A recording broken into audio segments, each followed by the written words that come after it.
संप्रयोगे चित्तस्वरूपानुकार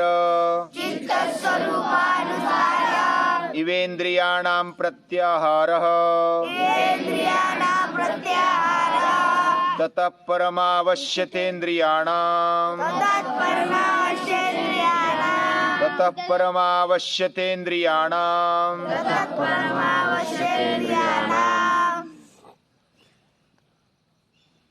भगवान श्री कृष्ण को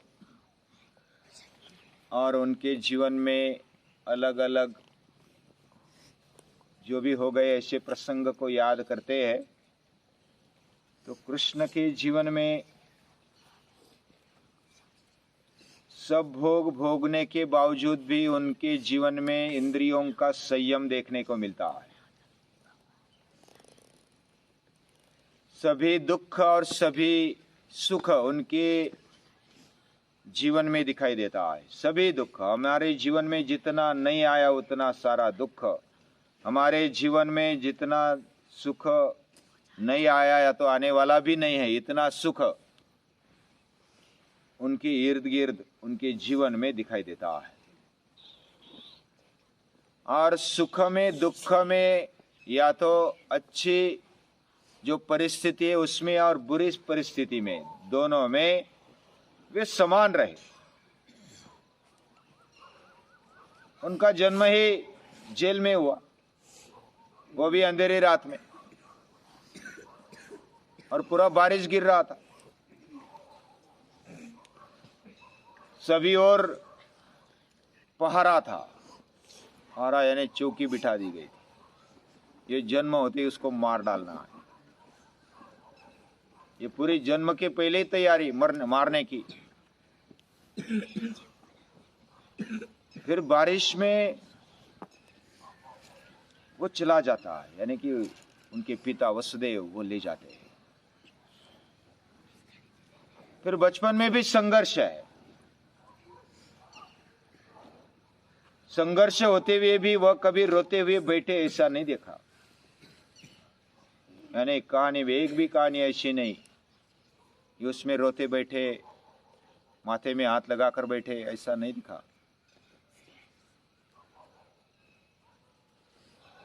उन्होंने जब कंस चाणूर को मारा उसके बाद फिर संकटों का पहाड़ सा टूट पड़ता है जरासंध जैसे, उसके बीच में शिक्षण भी ले लिया। जो सांदीपनी ऋषि के आश्रम में गए, कंस को मारने के बाद गए, और उसके बाद फिर संकटों के ऊपर संकट, जरासंध जैसा बलाढ्य राजा आक्रमण करता है और 17 बार आक्रमण मथुरा ने उसको वापस भेज दिया। यानी कि वापस भेजना इतना आसान नहीं था। इतना आक्रमण होने पर भी वो डट कर खड़े रहे, सभी को खड़ा करके युद्ध किया है। फिर भागे भी, रण से भागे, रण छोड़ रहा है, लेकिन भागे वो ऐसे डर कर नहीं भागे, विचार पूर्वक भागे। उनके जीवन में डर भी नहीं देखने को मिलता, भ्रम भी नहीं देखने को मिलता। उनके जीवन में बहुत ही स्पष्टता से एक एक कदम उन्होंने रखा है और धैर्य है। बचपन में उनको मालूम था कि ये शिशुपाल ये दुष्ट विचारों का है और इसकी मृत्यु मेरे हाथ से लिखी हुई है। फिर भी वो बोलते हैं कि 100 गलती तक मैं राह देखूंगा। इतना धैर्य है। 100 बार माफ कर देना ये सामान्य बात नहीं है। कोई कोई ऐसा सोचते कि श्री कृष्ण को बस सामने दिखा मारा, सामने दिखा मारा, ऐसा नहीं। उन्होंने धैर्य रखा है। असामान्य धैर्य, असामान्य पुरुषार्थ उनके जीवन में देखने को मिलता है। श्री कृष्ण के जीवन में वेटिंग का भी शिक्षण है। जब राजस्व यज्ञ के बाद युद्ध खेले पांडव, 12 साल और 13वां अज्ञातवास, 13 साल वनवास हुआ। अच्छा खासा बनाया हुआ राज्य एक दिन में मिट्टी में मिला दिया पांडवों ने। उसमें श्री कृष्ण ने बहुत ही पुरुषार्थ किया था। कितना समय दिया था पांडवों को। अगर कोई दूसरा होता तो वो क्रोध के मारे पागल हो जाता कि कितनी अक्ल नहीं क्या, इतना सारा मिला जुला कर दे दिए, इतने सारे राजाओं को मारा और साधारण गलती से वो सब छूट गया। लेकिन बस इतना बोले कि मैं होता तो ये नहीं होने देता, यानी खुद पर ले लिया, मुझे ये होना चाहिए। फिर राह देखी, 12 साल 13 साल राह देखी। और राह देखी मतलब वैसे ही बैठे रहे हाथ बांध कर, ऐसा नहीं है, तैयारी की है। सततोद्योग, ये वेटिंग का शिक्षण है। पूजनीय दादाजी बताते हैं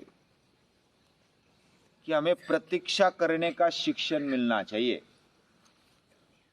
उतावलापन, बस आज खाया कल ताकत बढ़नी चाहिए, आज व्यायाम किया कल हमारा शरीर सौष्ठव अच्छा होना चाहिए,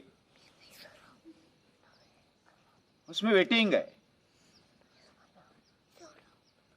तप जो होता है, पुरुषार्थ होता है, उसमें मेहनत है। पहली बात तो संकल्प के साथ मेहनत और प्रतीक्षा करने की तैयारी, यानी निश्चित किया हुआ कर्म और उसको सातत्यपूर्ण करते हुए राह देखने की तैयारी, ये होता है तप। और ये जो धैर्य आता है, ये धैर्य ये प्रत्याहार का परिणाम है। इंद्रियों पर संयम के बिना ये शक्य नहीं है। इंद्रियों पर, मन पर नियंत्रण के बिना यह शक्य नहीं है। ये प्रत्याहार का महत्व है। हमारे इंद्रियों को अपने अपने भोग की ओर मोड़ने के बजाय, विषय की ओर लगा देने के बजाय, उसको आत्मशक्ति की तरफ मोड़ देना, ये हमारे जीवन का टर्निंग पॉइंट होता है। और ये टर्निंग पॉइंट पूरे जीवन को बदल देता है। धैर्य की पराकाष्ठा आ जाती है और पुरुषार्थ भी होता है, और वही विजय पाता है जो सारासार विवेक करते हुए धैर्य के साथ आगे बढ़ता है। उतावले में, उतावलापन में गड़बड़ी हो जाती है। श्री कृष्ण ने कभी उतावलापन नहीं देखा, नहीं किया। उन्होंने युद्ध जैसी परिस्थिति अभी आने वाली, तो उनके लिए पूरे प्रयत्न किए। लास्ट तक 5 गांव दे दो, हम युद्ध छोड़ देंगे। बाकी राजे तो सुनने वाले नहीं है, फिर भी मेरे कहने पर पांडव भी सुनेंगे और बाकी राजाओं को भी चुप कर दूंगा। इतनी ताकत है। केवल 5 गांव दे दो, स्थिरता के लिए, शांति के लिए इतना नीचे आ जाते। यानी कितना धैर्य है, पराक्रम होते हुए भी, ताकत होते हुए भी, इतनी सारी बुद्धि होते हुए भी वो धैर्य की मूर्ति है। और प्रत्याहारेण धीरता, हठ योग में बताया है, प्रत्याहार से धैर्य आता है। और ये जो धैर्य है ना, ये राह देखने की ताकत है, वेटिंग का शिक्षण। हमें समझो कुछ पढ़ाई किया, किसको ऐसा लगता है कि 1 साल योग कर दिया, अभी आ गया योग, आसन आ गए, प्राणायाम आ गया, तो अभी सीख गए योग ऐसा सीख गए, ऐसा मरते दम तक बोल नहीं सकते। इसको सतुदीर्घ काल नैरंतर्य सत्कारा सेवितो दृढ़ भूमि है। दृढ़ता से निश्चय पूर्वक जो भी करते उसको आदर देकर और निरंतरता से करना चाहिए, वही सच्चा अभ्यास होता है। अभ्यास के लिए भी धैर्य चाहिए, और बिना धैर्य हम कोई भी बात अच्छी तरह से नहीं कर पाते। उतावला सो बावरा, धीर सो गंभीर। हमने गणपति का चरित्र देखा। गणपति धीर है, गंभीर है, वो उतावला नहीं है, और उसकी बुद्धि अच्छी चलती है। जो उतावला नहीं होता, सारा सार विवेक वही कर पाता है जो राग द्वेष के चक्कर में नहीं अटकता, वही अपना समझो। रागादि वशादपि नान्यथावादी अप्तः। आप्त कौन है? हमारा सच्चा संबंधी, सच्चा नजदीक वाला कौन है? जो राग द्वेष आदि विकारों में न फंसकर पूरे स्थिरता के साथ शांत रहते हुए जो निर्णय देता है हमारे जीवन के लिए, भले वो कटु लगता है, लेकिन वो निर्णय वो हमारे हित के लिए होता है, हमारे स्थैर्य के लिए होता है, जीवन को आगे बढ़ाने के लिए होता है। ऐसा जीवन जीने के लिए ताम तितिक्षस्व भारत, यानी तितिक्षा कर ले और युद्ध के लिए तैयार रहे। यानी हमें मजबूत तो बनना है, युद्ध के लिए तैयार भी रहना है, लेकिन सही समय की राह देखनी है। और ऐसा जो करते रहता है वह सच्चा प्रत्याहारी होता है।